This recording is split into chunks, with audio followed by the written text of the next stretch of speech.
Hi mga kasabay! Welcome to The Great Ride. It's Clint here. Welcome to my ride. Mga kasabay, isa na yung napaka-interesting na lugar ang pupuntahan natin ngayong araw mga kasabay, no? Well, actually, this is not too far from Baguio. This is just around 45 to 1 hour drive going to Baguio. Well, ito ay walang iba kundi ang Buklaw Dam. Alright mga kasabay, so ang gagawin natin dito mga kasabay, we will do just an overnight camping.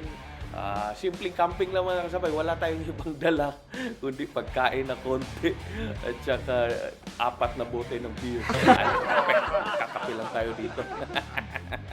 Alright mga kasabay, so tingnan natin anong mga nandito. Let's go! Talaga dito mga kasabay, dapat ang sasakyan nyo talagang lumalaban. Kasi medyo ano siya, paahon ng sobra. GoPro natin, nabasa. Okay mga kasabay, dito na tayo sa Buklaw Dam. See? Yan o. Darating na tayo mga kasabay. So maghahanap tayo ng spot na magandang mag-camping.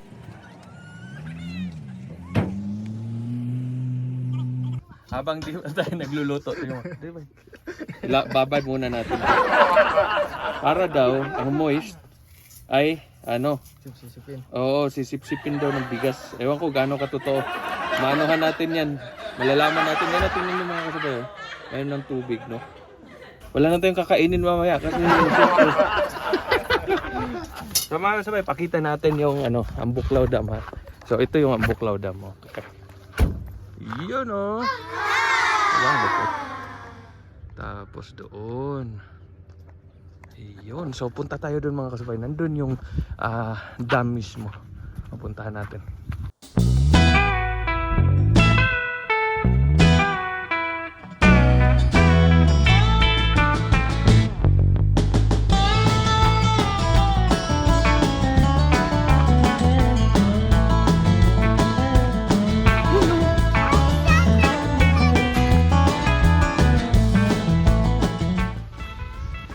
Yun o. Ito na yung dam mga kasabay. Ang Buklaw Dam.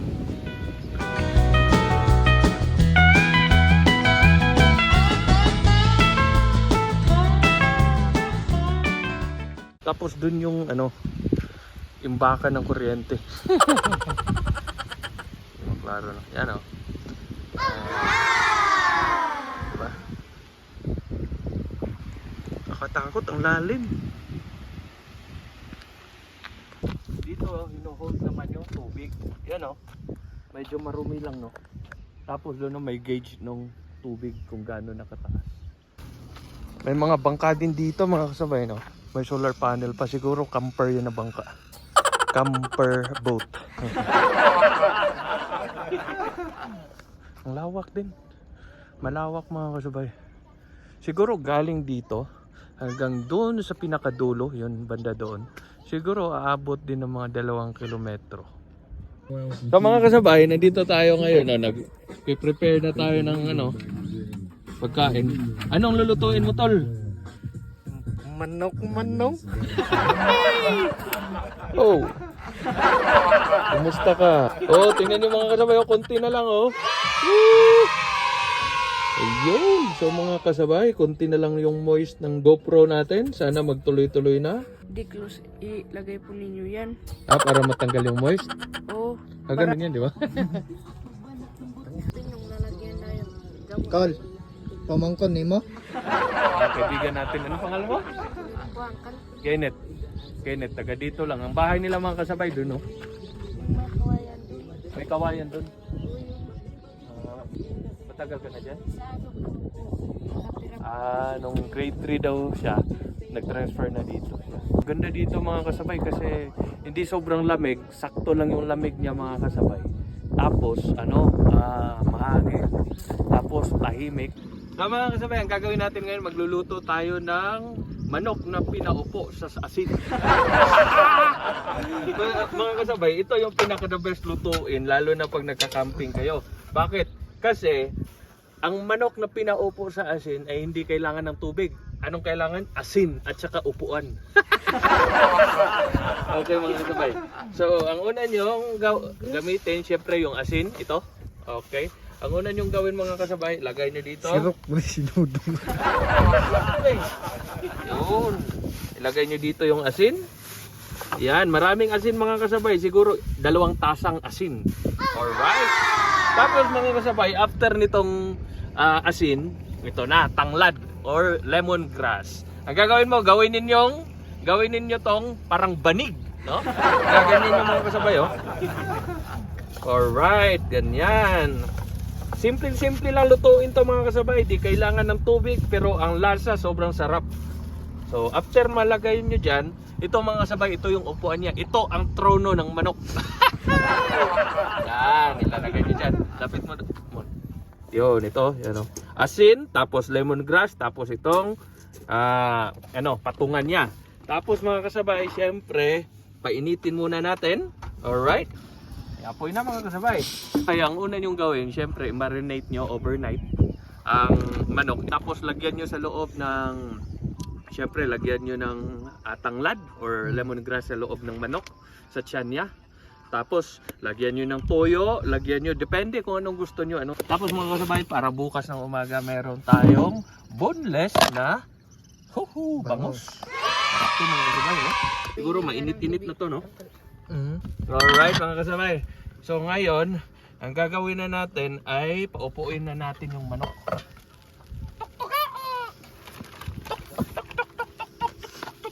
Ayun mga kasabay. Sandali. Nagugas ka ba? Yes! Siyempre. Yun mga kasabay, oh. So before nyo lunod.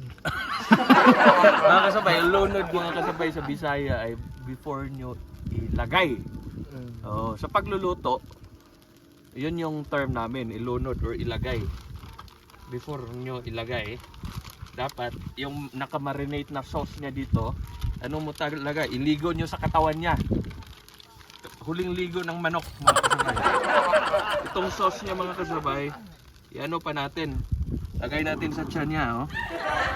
Ayun, oh. Diba? Para talagang after din mga kasabay, syempre paupuin nyo na siya. Pinaupong manok. Yan mga kasabay. Tingnan nyo. Tapos after mga 45 minutes, ano na natin, baka luto na, i-check natin. So alas 6 na mga kasabay. May tumutunog, kung naririnig nyo, may tumutunog dito pag tuwing alas 6. Woo! Wow! Bango mga kasabay. Tignan natin ha, kung may dugo pa. Meron Close pa. up mo. Oo, may dugo pa mga kasabay. Ay mga kasabay, paikot na lang natin para makita ninyo yung setup ng van natin, no?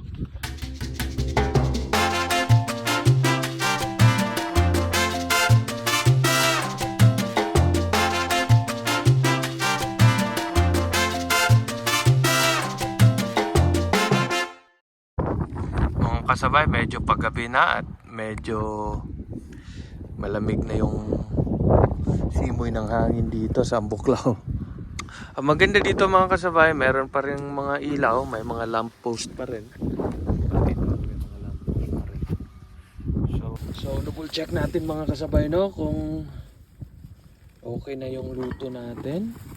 Woo! Oh, lambot na. Wow! Hindi pa rin pwede mga kasabay, meron pang dugo doon, no? Dito may dugo pa. Ano lang mga kasabay, tayo lang dito, no? Walang ibang tao. Hopefully safe naman. Palagay ko safe naman mga kasabay, at saka may ilaw naman no? May mga ilaw naman dito. Kahit papano, di nakakatakot. O mga kasabay, double check natin ulit kung luto na. Okay naman kasabay. At ang lambot-lambot lang, oh. Tignan natin.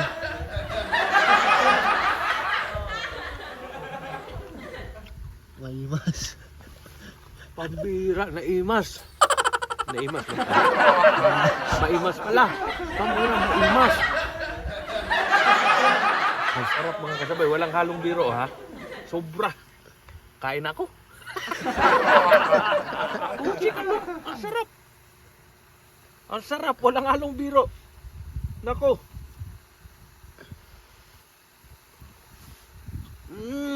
Grabe. Wala pang sisya. Grabe no. Mga kasabay, alam nyo ba paano magluto ng bigas? Dito lang yan mga kasabay oh. Grabe na yan. Tapos Dili, yun na yun. Well, din soon siguro. Dapat hanggang dito yung tubig. Ah, Kalahati no. Alright. Ang dilim-dilim na mga kasabay oh. Nagluluto pa tayo ng kanin, hindi pa luto yung kanin natin.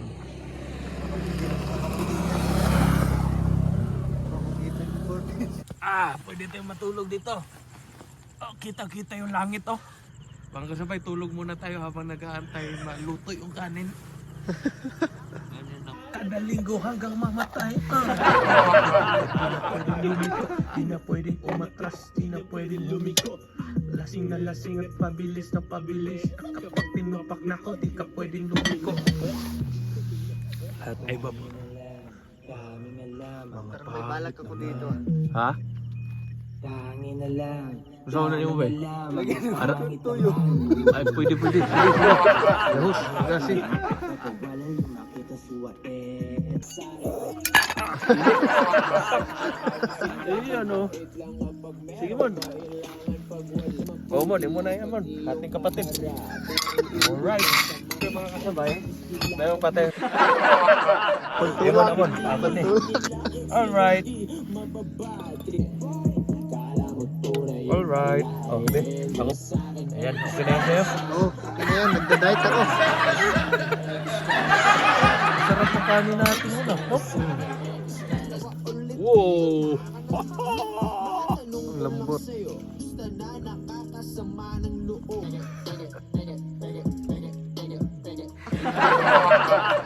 Kalimutan natin magdasal. Lami, oy. Mangan. Lami, no? Mga kasabay, yan yung isang sekreto para magawa ng apoy. Gamit kayo ng pine tree.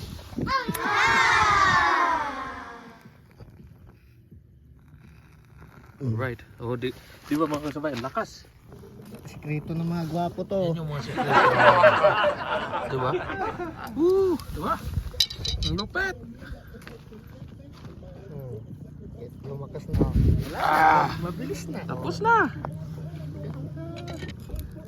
Mahaba-haba ang inuman. Dadalawa lang. Alright. Cheers.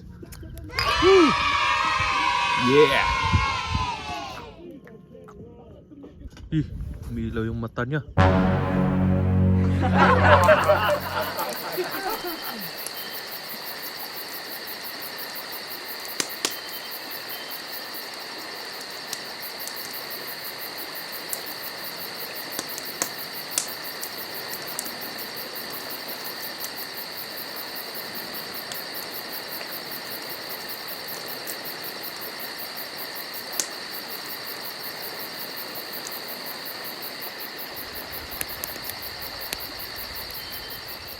Sayang, walang hotdog.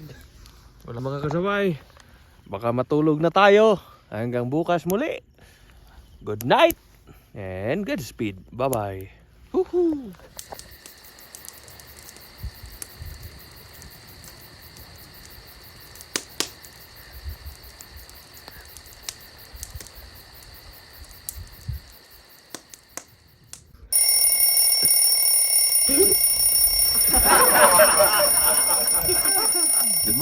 Good morning. Kakapi tayo. Let's go mga kasabay.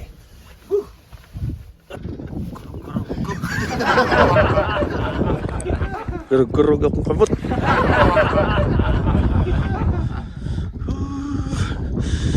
Good morning.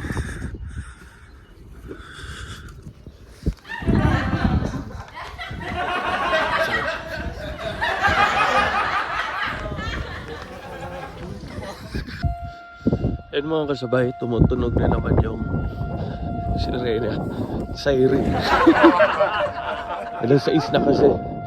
So, alas 6 ng hapon tumutunog siya at saka sa umaga tumutunog din siya. Grabe mga kasabay, malamig. tayo mga papainit pala. Painit tayo mga kasabay kasi sobrang lamig. Tingnan mo, kanina pa to, mga siguro 30 minutes pa, hindi pa rin kumulo. Daghan na ba yun? No? Okay na siya.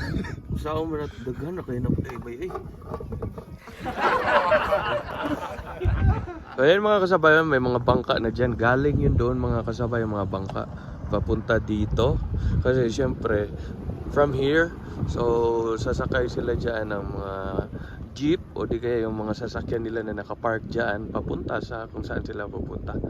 So yan mga tao dyan.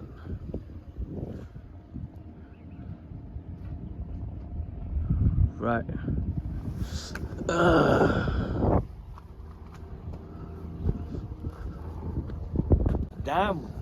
Damn right, damn good.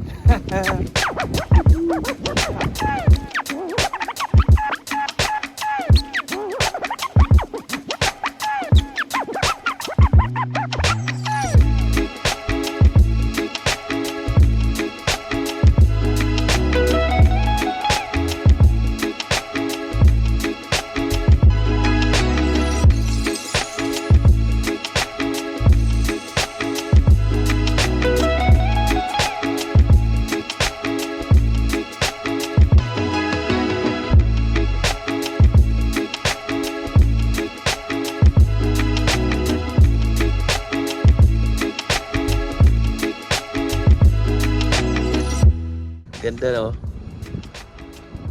Para tayong nasa ibang bansa eh no? Kasi malamig kasi dito mga kasabay eh.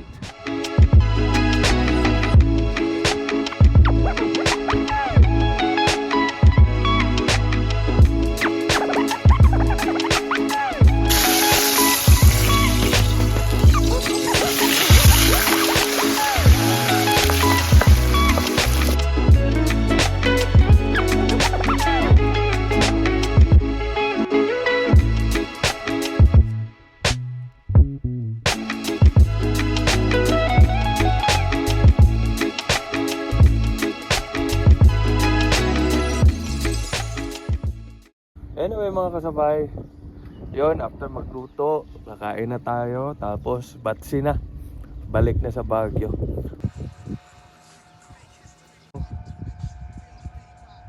Luto na ba?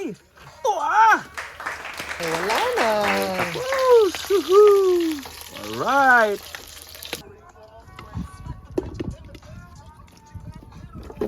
Alright! Ako na ko ng kuwan, tatlo. Okay. Ngayon mga kasabay oh, kain na tayo. Ito yung ulam natin mga kasabay. Pritong bangus na boneless. Tapos syempre, ito yung tira natin kagabi. Oo, sayang yun. Kainin natin, masarap pa rin yun eh. Tsaka kanin natin, gahapon din pa. Ating kapatid ba ha? Alright. Ganda ng tanawin, tapos dito kakain. Alright, kain tayo.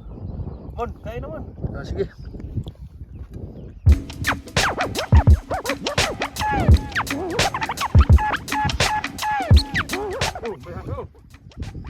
Kain tayo.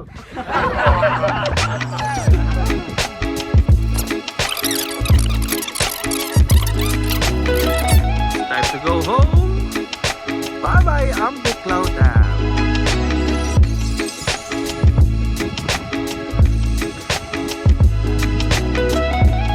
Right.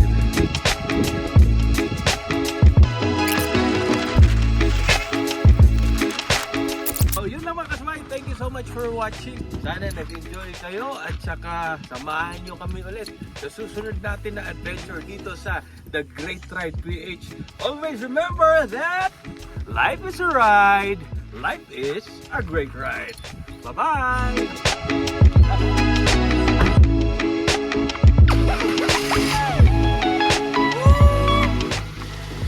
Bye-bye mga kasabay! Sa susunod, sa uulitin!